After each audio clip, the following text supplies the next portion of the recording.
Hello and welcome to this webinar series on doing business in Guyana with GuyanaBusiness.com, Guyana's premier global business community.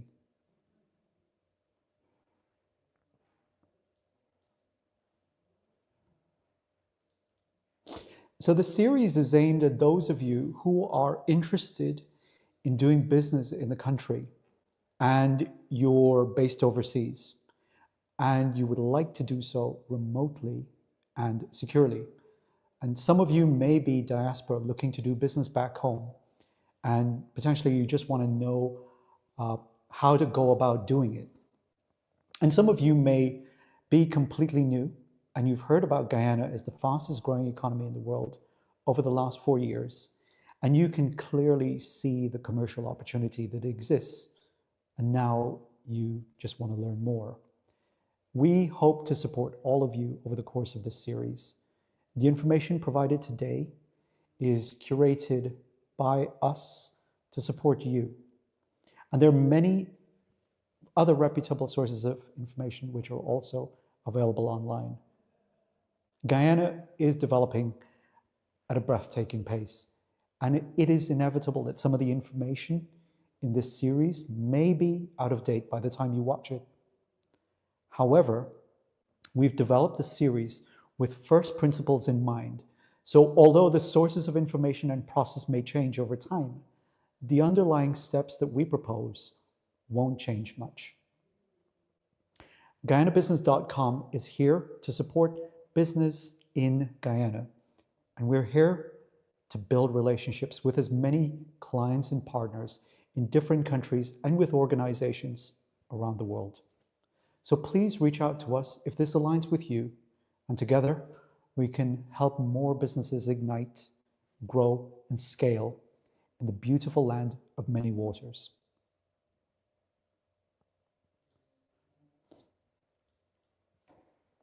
So let me introduce myself. My name is Robert Lee, and I'm the founder and CEO of Reyes Group, GuyanaBusiness.com, and Gateway Guyana Holdings, Inc. Reyes Group and GuyanaBusiness.com are based in the UK, and Gateway Guyana Holdings is based in Guyana. With me today is Mandisa Breedy. Mandisa is an attorney at law with a private practice in excess of 20 years. I'm sure she's going to forgive me for saying that. Her postgraduate specializations include commercial, corporate law, international trade law, and intellectual property. She's provided guidance to numerous companies on registration, things like compliance, licensing, and business matters, and she is our legal officer at GuyanaBusiness.com. She's also the director and principal legal officer at Gateway Guyana Holdings, Inc. We also have Richard Leo, who is the executive director of the American Chamber of Commerce in Guyana, commonly known as AmCham. He's previously served as the economic and commercial specialist with the US State Department, and he's played a pivotal role in supporting the development of a conducive business environment and enhancing economic diplomacy between the United States and Guyana. Richard holds a Master in Business Administration from the University of the West Indies. He is also a certified strategy manager with a Bachelor's of Social Science in Economics. He's previously supported private sector engagement where he's developed market strategies and, market entry strategies, and he's collaborated to lead trade missions. And he's done and assisted over 200 companies to navigate Guyana's business environment. During his career, he's received several awards, including the Superior Honor Award, and he's previously served as a curator of the Global Shapers, an initiative of the World Economic Forum. Richard, welcome. We also have Pernell Cummings, who's the marketing manager for the Guyana Bank for Trade and Industry Limited. We're just waiting for him to join. He has almost a decade of marketing experience working at the nexus of traditional and social media marketing with an expertise in leadership, marketing, media, PR, and much more. Pernell, welcome too.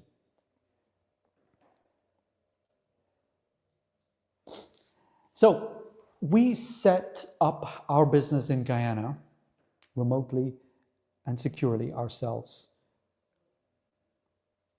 And now we're going to tell you exactly how that happened. So just to give you some idea, I was actually born and raised in Guyana. You can probably see from the pictures there that I lived there for nearly 15 years. And some of you in the diaspora will probably recognize maybe some of the background in those photos. That's the botanical gardens there with me very, very small next to my mom and my dad. And I think the other one is a picture of me at South Road Nursery, which I attended. And again, the diaspora will know this. We used to do this thing called hands in, hands up, hands down, and out. Mandisa, you're probably laughing because you might remember some of that as well. So as I said, I moved to the UK and then I studied here. And then I went to work at NVIDIA and British Standards Institution. And after all of that, I then set up Reyes Group, which is a marketing and web and software development company. Next slide, please. So Reyes Group, we have a lot of global partners and clients. And many of them are, well, we have clients in the UK and the US Automotive Standards Organization, clients as well, such as BSI, my ex-employees. We have IAF, ILAC, people like the European Rugby League, Google, and many more. And all the while, I kept seeing Guyana in the business news. And I'm an entrepreneur at heart. So I actually decided to go home and see exactly what was happening in May 2023. And you can see me on the first flight there back on BA into Chedi Jagan Airport. And when I landed, I was greeted by a completely new Guyana. It was very, very different from what I'd remembered.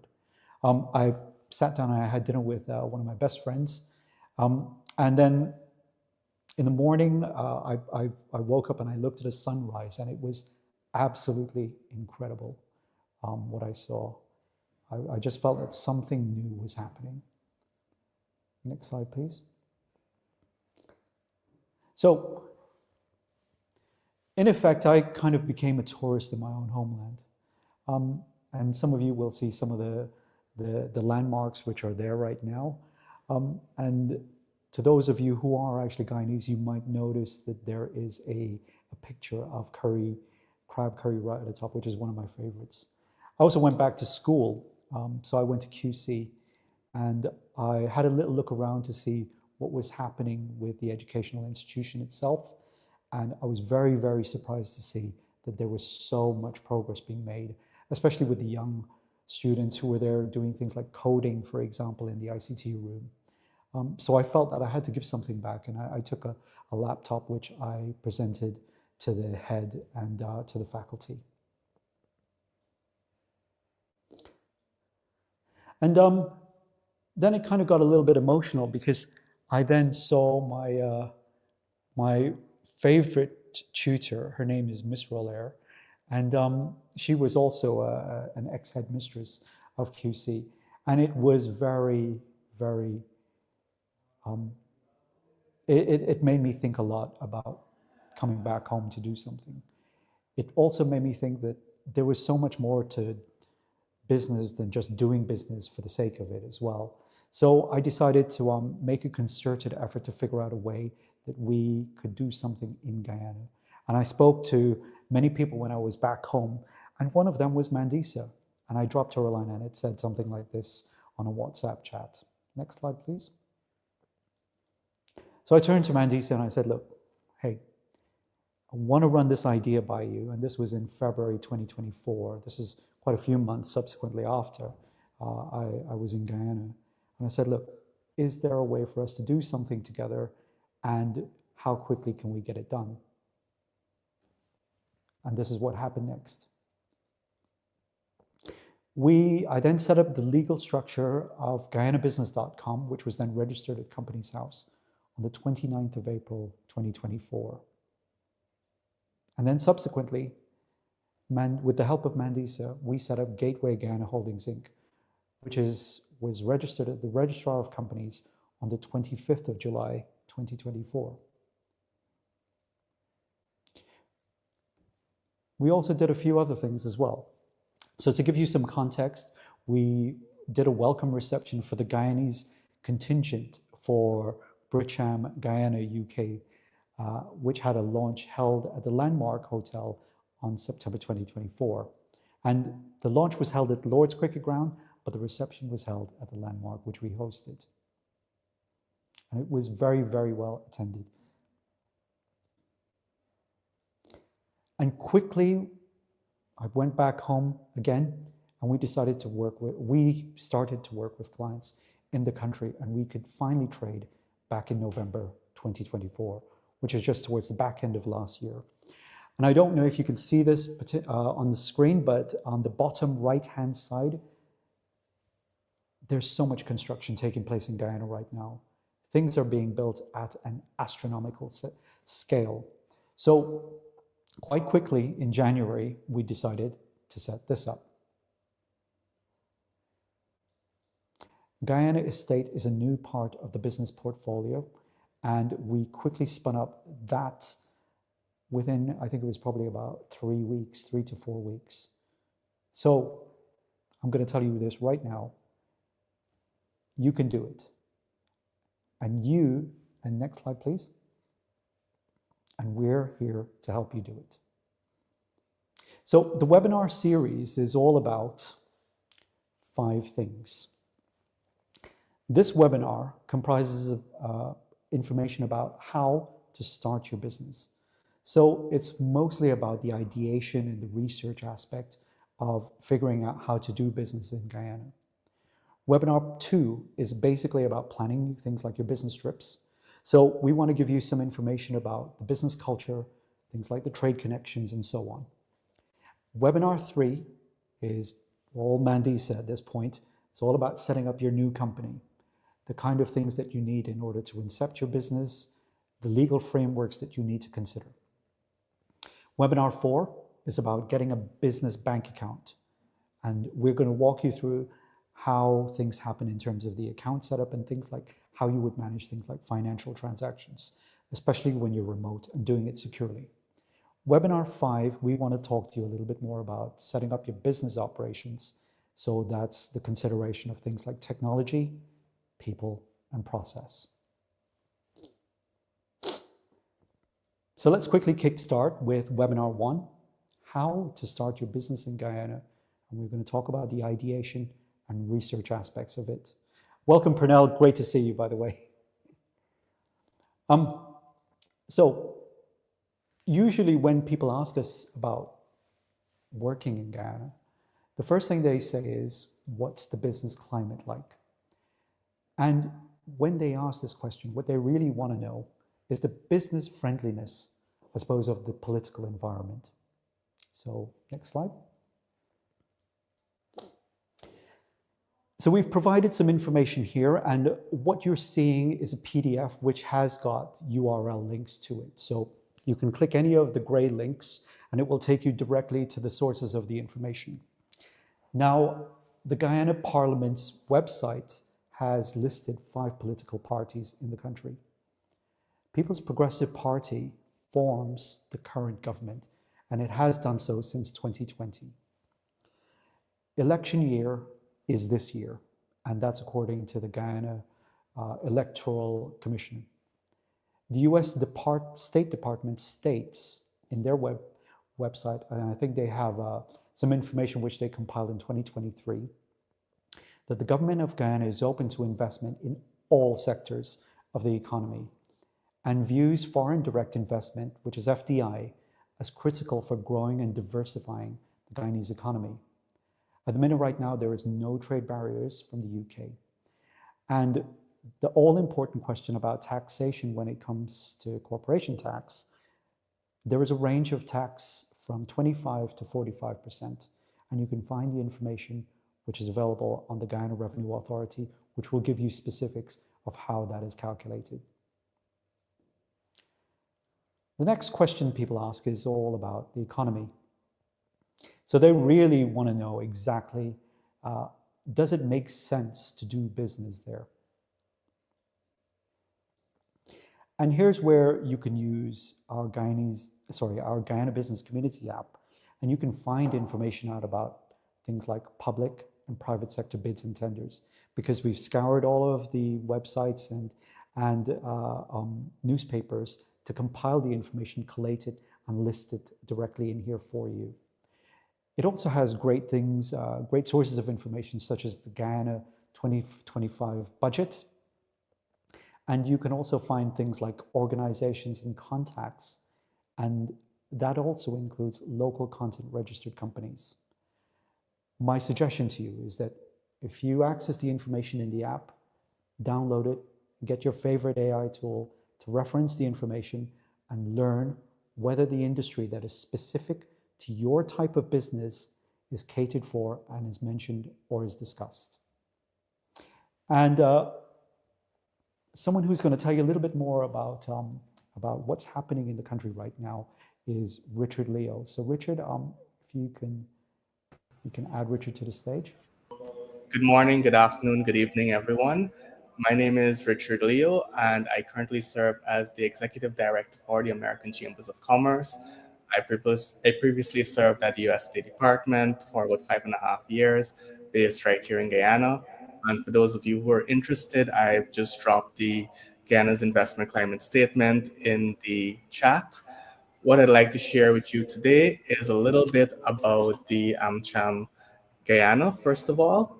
So here at AmCham, we're a voluntary nonprofit organization whereby we represent the collective interest of our membership, which is primarily US members, but we do have a few international companies.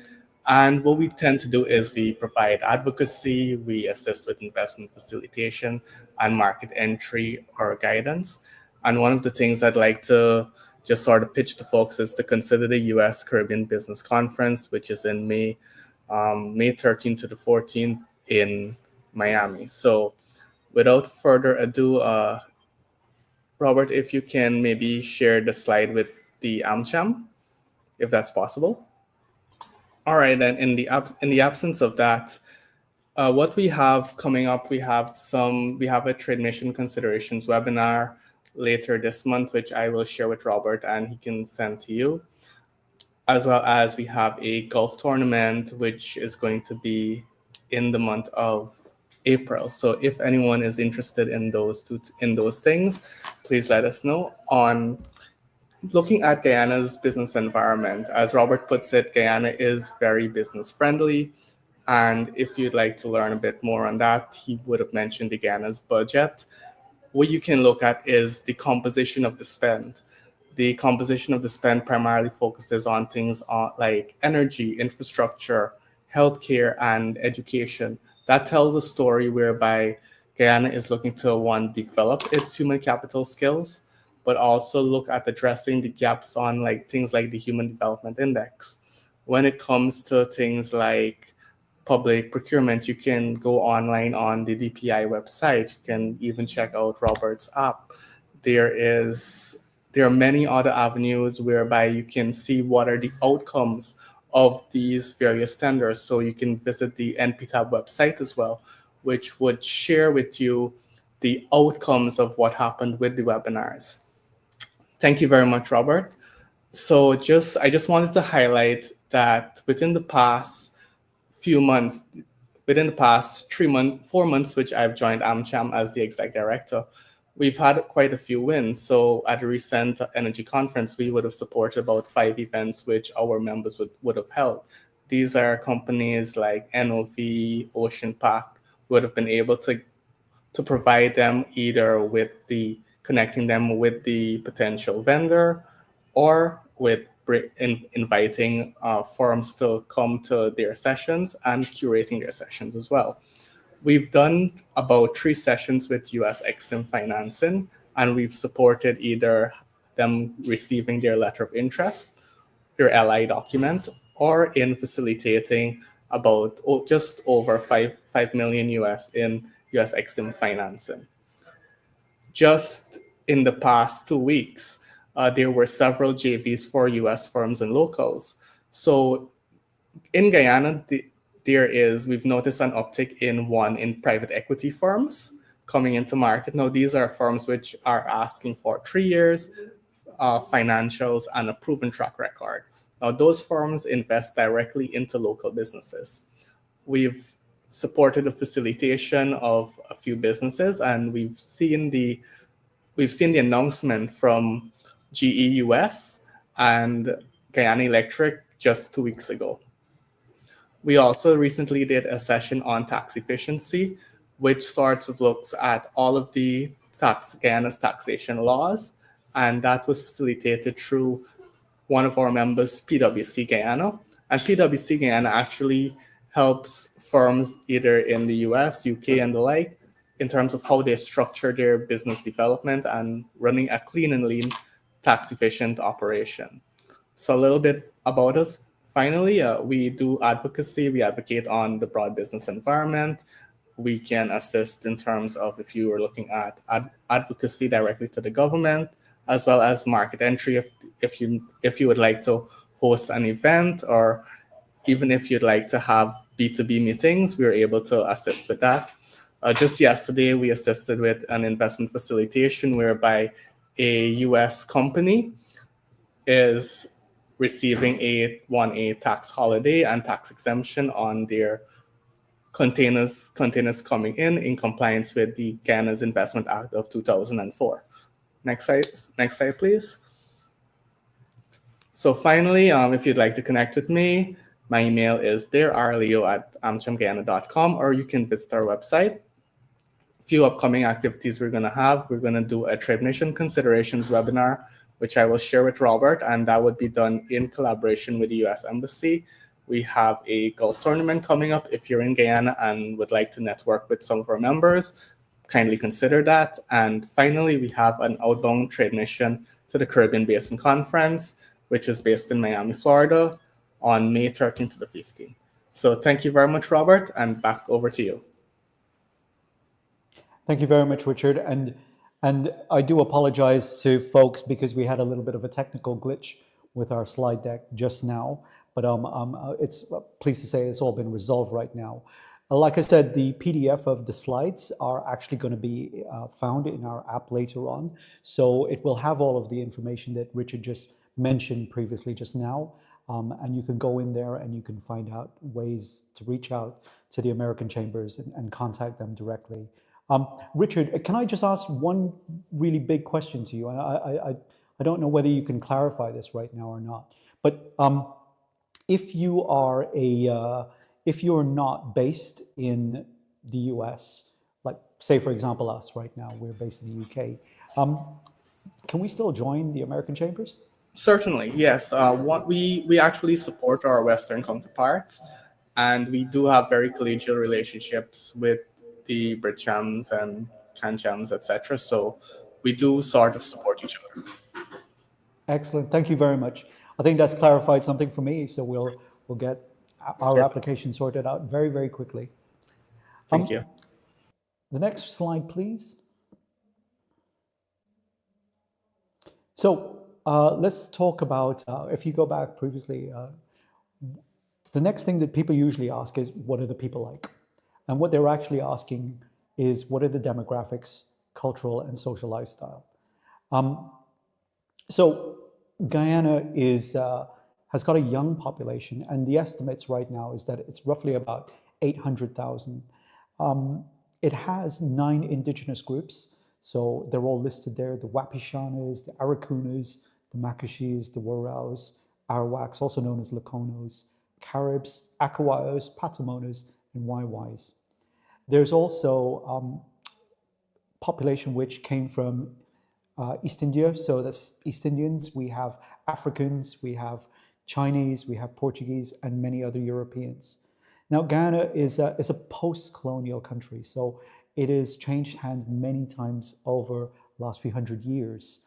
The Spanish have been there, French, Dutch, and of course the British. So you will probably be very surprised to discover that when you're in Guyana, you will find place names, street names, all sorts of things which are unusual, and that's a very interesting fact.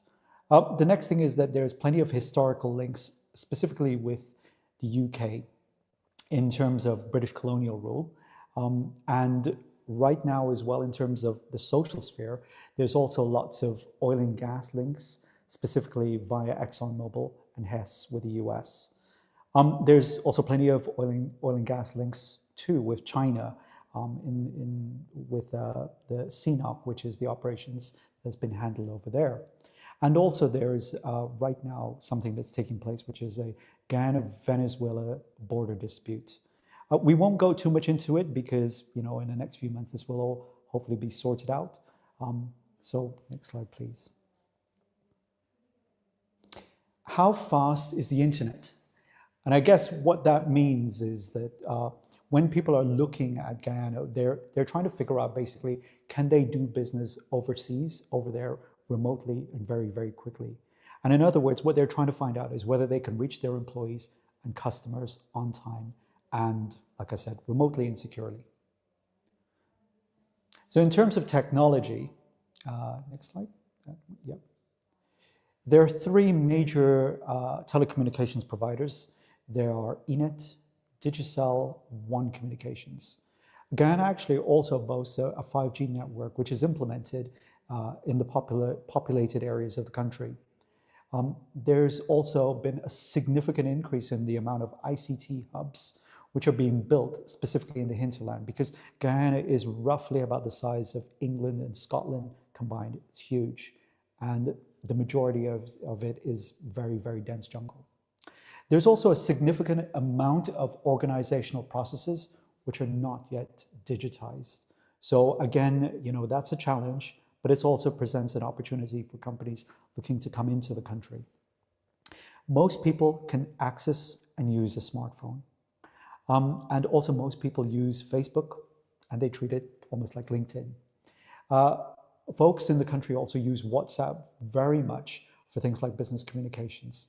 And I was extremely, extremely surprised to see how fast the internet speeds were. And these are actual, because we have a small development team in Guyana, and these are some screen grabs of their actual internet speeds taken yesterday. Next slide, please. So what's the weather like? In other words, tell me a little bit about the environment and any kind of sustainability measures that are there.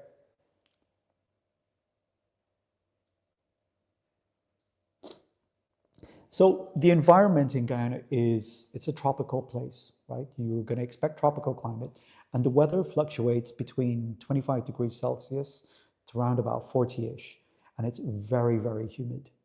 It is also called the land of many waters for a reason. It is very wet sometimes. And of course, there's also many, many dry spells as well. In terms of recycling, there's not really any kind of countrywide recycling because it's so big. There is also something right now which is called the Low Carbon Development Strategy. And again, the links in here are available in the PDF, which can take you directly to that initiative.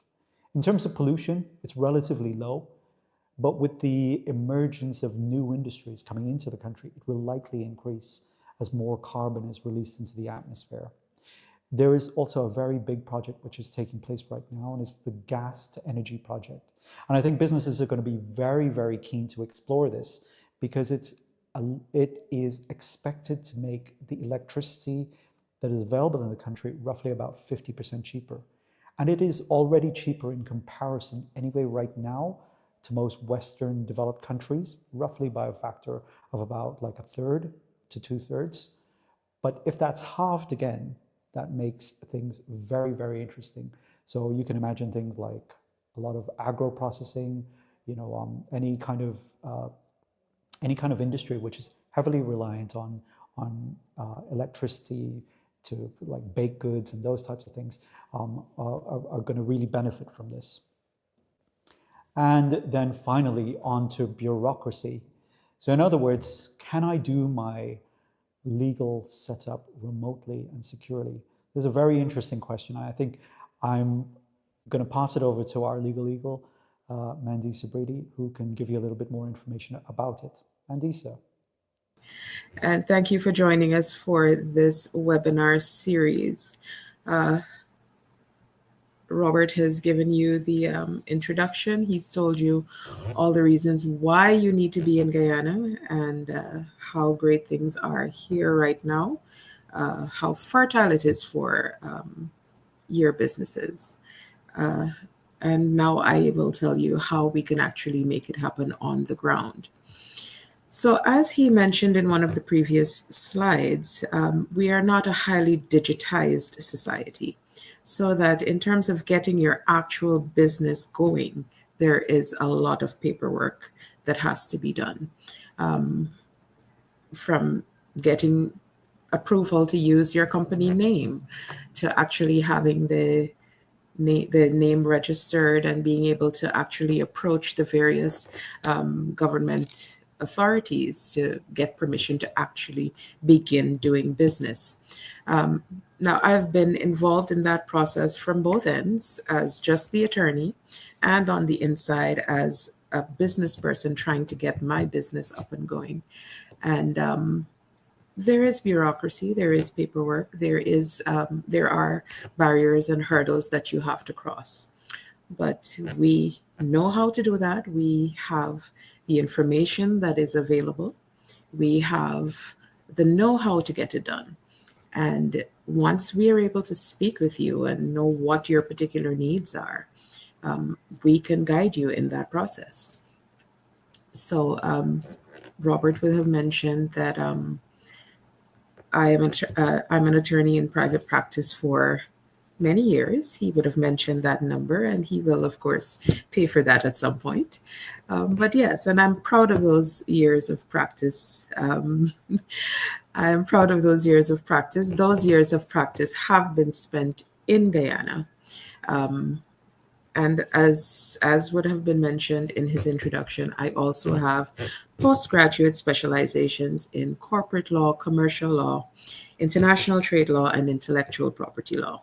So that allows me to give guidance to companies who are coming into Guyana and may not want to register a business, but want to have a joint venture with an existing company. Those companies who do want to register and still also want to, you know, join with an existing company so that they maybe, reduce their exposure. I would have experience in guiding companies on what are the licensing requirements if you need to go into a specific area of business, what your reporting responsibilities are to the various government organizations, what your responsibilities will be towards your employees once you start doing business in Guyana. And all of those things are very crucial to ensure that your company is compliant, to ensure that you have a positive impact on Guyana's economy and Guyana's people, and to ensure that you have that positive footprint in Guyana as you carry out your business. Now, it wouldn't be practical for me to try to give you all of the information that you would need in terms of setting up your business and moving forward at this point.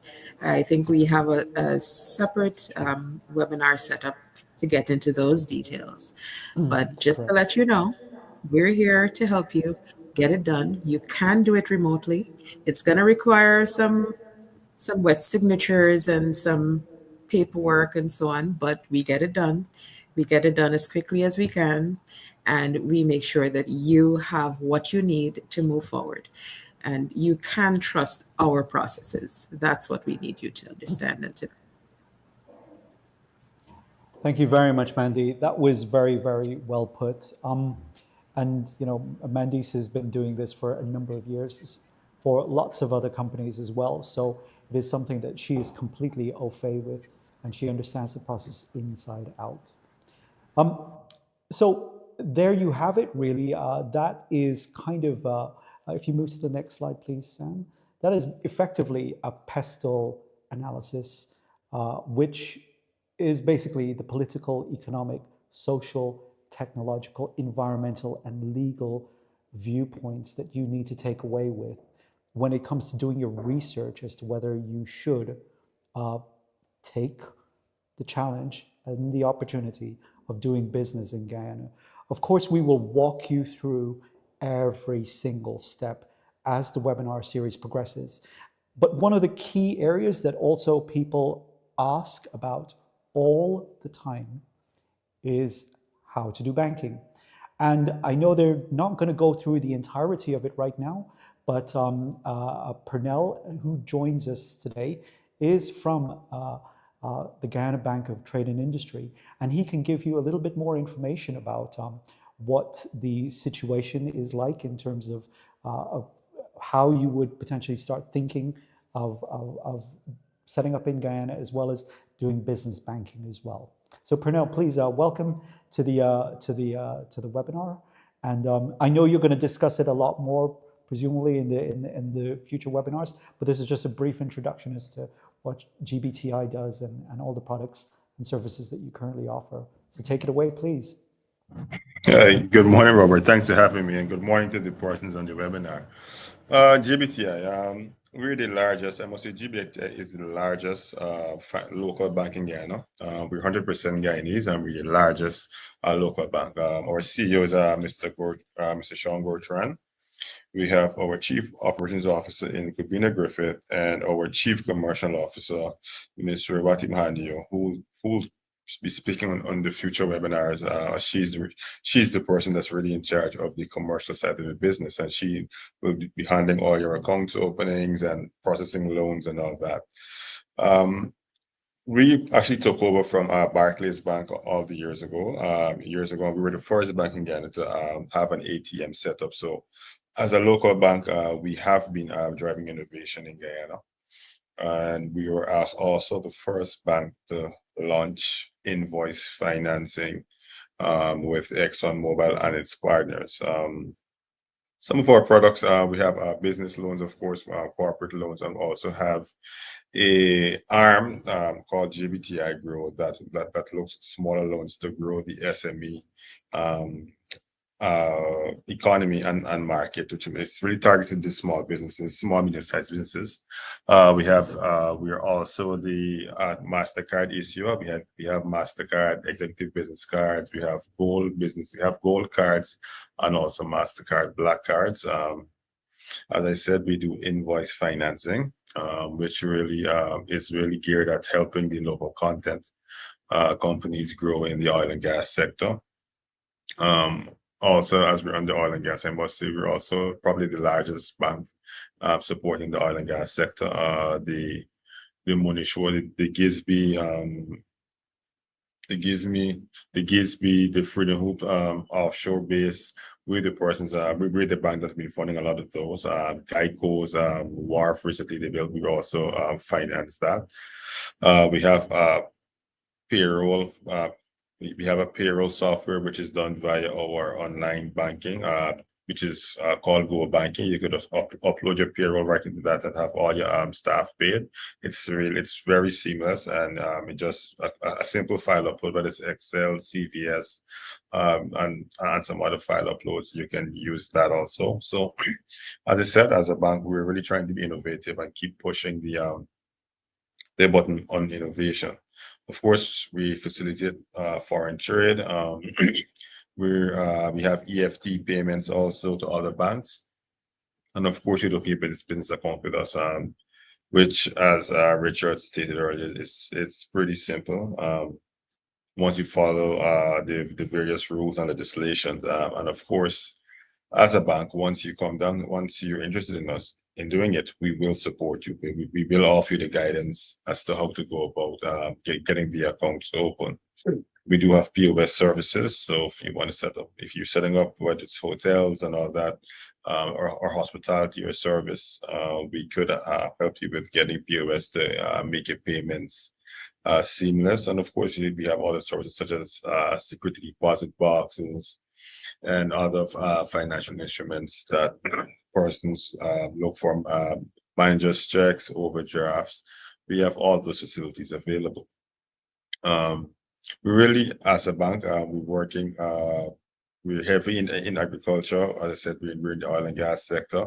We recently funded the Best Western the Eden by Best Western hotels, and we also part of the consortium doing the Marriott Hotel at the airport. So we're pretty big in the construction industry also, whether it's for hospitality or or if you're looking to do mining and all that, we do support those industries. And like you said, when we look at businesses and looking at setting up loans and interest rates and even accounts, a lot of it is done on a case by case basis, and it's really based on your on the proposal that you put forward. So interest rates would vary, but we do know that we offer the best interest rates around. And like I said, our team is there, our loan team is there to help you build and work on your proposals and get them completed in time. Awesome. That is very, very concise. And thank you very much, Pernell, for putting all of the information there together. Really, I know we're obviously inviting you back in the next subsequent webinars, which will be coming up, to tell us a little bit more about the actual things like setup processes and so on. So we look forward to having those conversations. I know with a representative from GBTI for sure. Yeah, Robert. And for that, what we'd like to know is if persons have questions, if they can send those questions beforehand, so we could prepare some answers for them, and before we get into the presentation.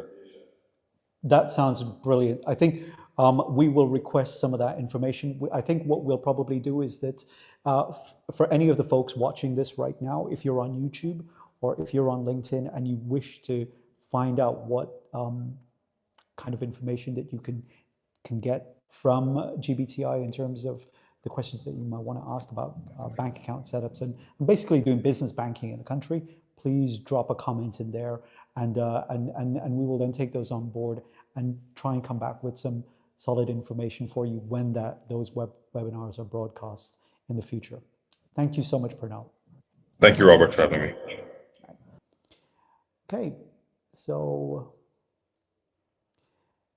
who can support you? And like we were saying in this webinar, there's many avenues and ways to find support.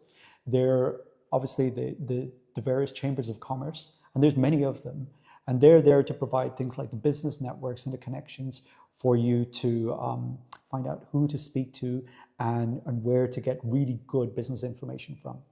There's also the Guyana Office of Investment, which is called Go Invest, and they are effectively the government agency for investment.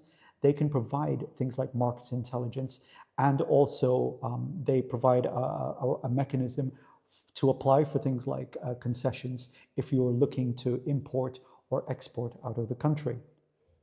Of course, we just had the commercial banks, and we had GBTI just on with Pernell, and they're there to help tell you information and provide the services to deposit, borrow, and also move money around. In terms of things like government ministries as well, you can go on those websites, and they're responsible for obviously executing the functions of the state. You also have things like governmental authorities, and their responsibility is more about administrating the laws, right? You then have various country embassies and high commissions, and they're there to maintain and develop the relationships between those respective countries and Guyana. And there is also help right here in terms of GuyanaBusiness.com.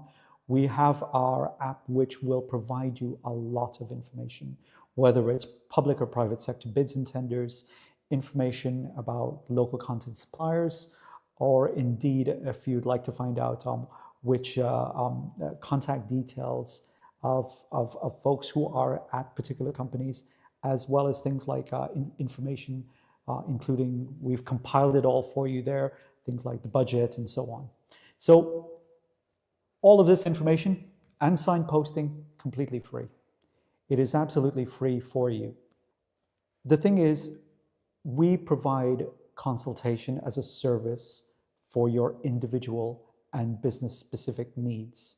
So if you'd like to find out more about that, please head over to GuyanaBusiness.com, and in there you will be able to book a consultation with us. And I think we actually have an offer which is available via our app to be able to get some money off if you wish to move ahead with a consultation with us. The next webinar, which is all going to be about planning your business trip, is going to take place on Thursday, the 3rd of April. And in fact, I'm coming into Guyana a couple of days before. So there's no better way for me to experience it and tell you exactly what it's like when you're in the country, because I'll be doing it literally a couple of days prior to the broadcast of that webinar. I'm pretty sure my family are going to absolutely hate me for it, because I'm meant to be on holiday and a little vacation with them. But you know, when you're an entrepreneur, you got to do these things. So on Thursday, the 3rd of April, we will broadcast it at roughly about exactly the same time like this. And we look forward to telling you a little bit more about how you would go about planning your business trip into the country. So that's it. Thank you very much for your time today. And we really hope that you found the information useful. And like I said, it's all about signposting you to figure out where to do your research and how potentially you can use it and apply it to your specific circumstances and your business. So thank you very much for joining. Please do like, subscribe, and share this webinar with anyone who you think will find it useful. And we look forward to seeing you on the next webinar in April. Thank you. Goodbye.